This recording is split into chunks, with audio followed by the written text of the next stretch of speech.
ನೋಡಿ ನಾನು ಓಪನ್ ಆಗಿ ನನ್ನ ಸ್ಪೀಚ್ನಲ್ಲಿ ಹೇಳಿದ್ದೀನಿ ನಿಮಗೆ.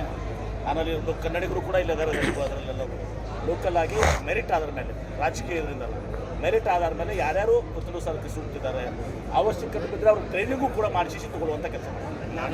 ಅಷ್ಟೇ ಅಲ್ಲ, ನಮ್ಮ ಲ್ಯಾಂಡ್ ಲೂಸರ್ಸ್ಗೆ, ಆಮೇಲೆ ಲ್ಯಾಂಡ್ ಲೂಸರ್ಸ್ ಅಷ್ಟೇ ಅಲ್ಲ, ನಾವು ಈಗ ಅದರಲ್ಲಿ ನಮ್ಮ ಏನು ಮಾಡಿದ್ದೀವಿ, ಇಂಡಸ್ಟ್ರಿಯಲ್ ಪಾಲಿಸಿ ಕೂಡ ಎಂಪ್ಲಾಯ್ಮೆಂಟ್ಗೆ ನಾವು ಇನ್ಸೆಂಟಿವ್. ಯಾಕಂದರೆ ಮುಂದೆ AI ಇದು ಬಂದಮೇಲೆ ಜಾಬ್ಸ್ ಕಡಿಮೆ ಆಗ್ತದೆ. ಈಗ ಇಂಡಸ್ಟ್ರಿಗೂ ಕೂಡ ಎಲ್ಲರೂ ಹೈ ಪ್ರಿಸಿಷನು ಟೆಕ್ನಾಲಜಿ ಬಳಕೊಂಡ್ಮೇಲೆ, ಈಗ ಮೊದಲು ಒಂದು ಯಾವುದೋ ಒಂದು ಇಂಡಸ್ಟ್ರಿ ಉದಾಹರಣೆ ತಗೊಳ್ಳಿ, ಅವರು 100 ಜನ ತಗೋತಾರೆ, ಈಗ ಬರಬರ್ತಾ ಅವರು 50 ಜನಕ್ಕೆ ಬರ್ತಾರೆ.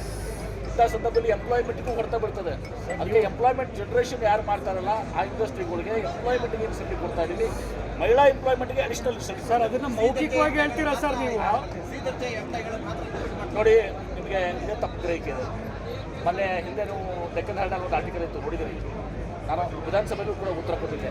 ಹಿಂದೆ ಕನ್ನಡಿಗರಿಗೆ ಉದ್ಯೋಗ ಸಿಗಬೇಕು ಅಂತೇಳಿ ನಮಗೆಲ್ಲ ಬೇಡಿಕೆ ಇತ್ತಲ್ಲ, ಇನ್ಸೆಂಟಿವ್ ಕೊಟ್ಟವರು ಕಂಪಲ್ಸರಿ ಆಗಿತ್ತು. ನಾವು ಕೇಳ್ತಾ ಇರೋದು C ಮತ್ತು D ಗ್ರೂಪ್ನಲ್ಲಿ. ಆದರೆ ತಮಗೆ ಭಾಳ ಒಂದು ವಿಶಿಷ್ಟವಾದಂಥ ಒಂದು ಅದನ್ನು ಹೇಳ್ತೇನೆ,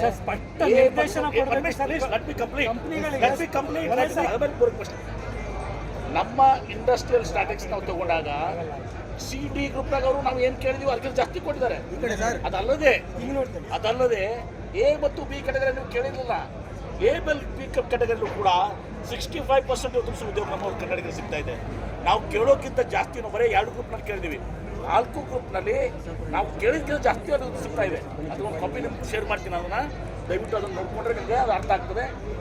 ಹೀಗಾಗಿ ಇನ್ನೂ ಅದನ್ನು ಬಲಪಡಿಸಬೇಕಾಗಿದ್ದು ನಮ್ಮ ಕರ್ತವ್ಯ ಇದೆ. ಅನೇಕ ಕಡೆ ಕಂಪ್ಲೇಂಟ್ಸ್ ಬರ್ತಾ ಇದ್ದಾವೆ. ಈಗಾಗಲೇ ಬಂದಾಗ ಒಂದು ಯಾವುದೋ ಒಂದು ಕಂಪ್ನಿ ನನ್ನ ಬಗ್ಗೆ ಹೇಳಿದ್ರು. ಎಲ್ಲನೂ ಕೂಡ ಇಂಡಿವಿಜುವಲ್ ಕೆಲವೊಂದು ಇರ್ತವೆ, ಅದನ್ನು ಡೀಲ್ ಮಾಡ್ತೀನಿ. ಆದರೆ ಕರ್ನಾಟಕ ರಾಜ್ಯದಲ್ಲಿ ABCD 4 ಕೆಟಗರಿಯಲ್ಲಿ ಎಲ್ಲಿ ಅವರಿಗೆ ಒತ್ತಾಯ ಇಲ್ಲ ನಮ್ಮದು, ಅಲ್ಲಿನೂ ಕೂಡ 65% ಕನ್ನಡಿಗರು ಸಿಗ್ತಾ ಇದೆ. A ಕ್ಲಾಸ್ನಲ್ಲಿ ಟಾಪ್ನಲ್ಲಿ ಕೂಡ ನಮಗೆ 60-65% ಸಿಗ್ತಾ ಇದೆ. ಹೀಗಾಗಿ ಅದನ್ನು ನಿಮಗೆ ಶೇರ್ ಮಾಡಿದರೆ ಬಹುಶಃ ಅದು ನಿಮಗೆ ಒಂದು ಸ್ಪಷ್ಟವಾದಂಥ ಚಿತ್ರಣ ನಿಮಗೆ ಗೊತ್ತಾಗ್ತದೆ.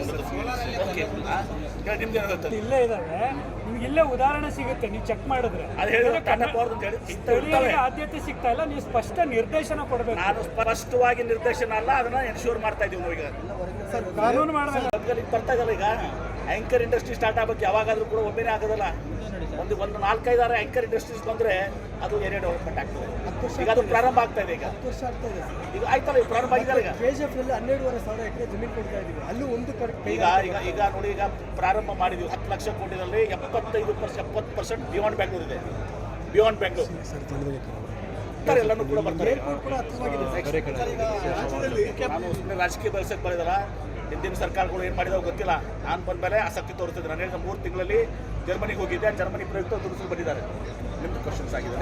ಸರ್, ಕಾಂಗ್ರೆಸ್ ರೀತಿಯ ನಾವು ಮ್ಯಾನಿಫೆಸ್ಟೋ ಆಯಿತು.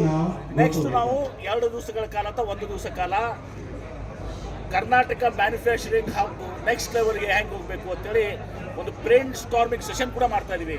ಕರ್ನಾಟಕವನ್ನು ನಾವು IT-ಯಲ್ಲಿ, ಏರೋಸ್ಪೇಸ್ ಆ್ಯಂಡ್ ಡಿಫೆನ್ಸ್ನಲ್ಲಿ ಮ್ಯಾನುಫ್ಯಾಕ್ಚರಿಂಗ್ ನಾವು ಇಲ್ಲ ಅಂತಲ್ಲ, ಸ್ಟೀಲು ಸಿಮೆಂಟಲ್ಲಿ ಇದ್ದೀವಿ, ಎಲೆಕ್ಟ್ರಾನಿಕ್ಸ್ ಮ್ಯಾನುಫ್ಯಾಕ್ಚರಿಂಗ್ ಇದೆ. ಓವರಾಲ್ ಮ್ಯಾನುಫ್ಯಾಕ್ಚರಿಂಗ್ನಲ್ಲಿ ಕೂಡ ನಾವು ಯಾವ ರೀತಿ ಮುನ್ನಡೆಯಬೇಕು ಅಂತೇಳಿ 2 ದಿವಸ ಬ್ರೈನ್ ಸ್ಟಾರ್ಮಿಂಗ್ ಸೆಷನ್ ಮಾಡಿ ಕರ್ನಾಟಕ ಎಲ್ಲ ರಂಗದಲ್ಲಿ, ಕೇವಲ IT, BT, aerospace and defence, electronics ಅಷ್ಟೇ ಅಲ್ಲ, ಮ್ಯಾನುಫ್ಯಾಕ್ಚರಿಂಗ್ನಲ್ಲಿ ಕೂಡ ನೆಕ್ಸ್ಟ್ ಲೆವೆಲ್ ನಾವು ಯಾವ ರೀತಿ ಹೋಗಬೇಕು. ಆ ಮ್ಯಾನುಫ್ಯಾಕ್ಚರಿಂಗ್ ಕೂಡ ಇವತ್ತು ಮ್ಯಾನುಫ್ಯಾಕ್ಚರಿಂಗ್ 4.0 ಹೊಸ ಆಯಾಮಗಳು ಬರ್ತವೆ. ಈಗ ಎಲ್ಲ ಆರ್ಟಿಫಿಷಿಯಲ್ ಇಂಟೆಲಿಜೆನ್ಸು ಎಲ್ಲನೂ ಕೂಡ ಒಳಗೊಂಡಿರ್ತದೆ. ಆಧುನಿಕ ಮ್ಯಾನುಫ್ಯಾಕ್ಚರಿಂಗ್ನಲ್ಲಿ ಏನು ಹೋಗಬೇಕು, ನೆಟ್ ಜೀರೋ ಪಾರ್ಕ್ ಏನಾಗಬೇಕು. ಯಾಕಂದರೆ ಈಗೆಲ್ಲನೂ ಕೂಡ ಗ್ರೀನ್ ಮ್ಯಾನುಫ್ಯಾಕ್ಚರಿಂಗ್ ಅಂತಾರೆ. ಅದೆಲ್ಲವನ್ನು ಕೂಡ ನಾವು ಗಣನೆಗೆ ಇಟ್ಕೊಂಡು ನಮ್ಮ ಇನ್ಸೆಂಟಿವ್ಸ್ ಕೂಡ ಕೊಡ್ತಾ ಇದ್ದೀವಿ. ಆ ದಿಶೆಯಲ್ಲಿ ನಮ್ಮ ರೋಡ್ ಮ್ಯಾಪ್ ಭಾಳ ಸ್ಪಷ್ಟವಾಗಿತ್ತು. ನಾವು ಗ್ಲೋಬಲ್ ಇನ್ವೆಸ್ಟರ್ಸ್ ಮೀಟ್ನಲ್ಲಿ ಕೂಡ ನೋಡಿದ್ದೀರಿ.